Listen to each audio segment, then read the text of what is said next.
The Wars of the Roses, the battle for the English throne. Imagine two big, important families in England, both believing they should rule the country. What do you think happened? Well, for 30 years, England was filled with battles, secrets, and brave, sometimes sneaky, leaders. This was the time of the Wars of the Roses, between 1455 and 1485. Why roses? One family, the House of York, used a white rose as its symbol. The other, the House of Lancaster, chose a red one. A long time after the wars were over, people started calling them the Wars of the Roses. How did it all begin? Both the Yorks and the Lancasters were related to Edward III, a king from long ago. The Lancasters had been kings since 1399, but in the 1400s, the country was in a mess. When King Henry V died, his son Henry VI became king. Sadly, he was only a baby and, when he grew up, he found ruling very hard.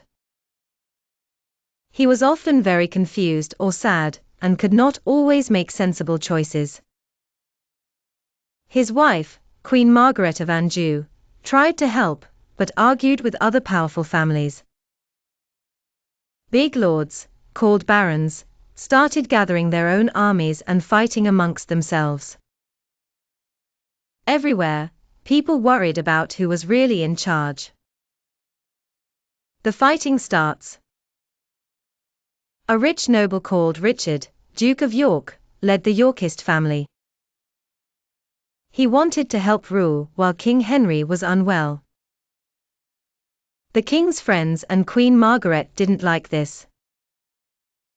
Fights broke out, including a big battle at St. Albans in 1455. Richard and his friends won, but peace didn't last long. Back and forth, the families attacked each other, won battles, and sometimes even captured the king. At the bloody Battle of Towton in 1461, thousands of soldiers fought in the snow, and the Yorkists won. Richard's son was crowned King Edward IV. Henry, Margaret, and their son fled to Scotland. Friends become enemies. For a while, Edward IV and his ally, the Earl of Warwick, also called the Kingmaker, sorted things out. But soon even they argued. Edward married secretly, upsetting Warwick. Suddenly, old friends became new enemies. Warwick changed sides and helped Henry VI become king again for a short time. But Edward bounced back quickly.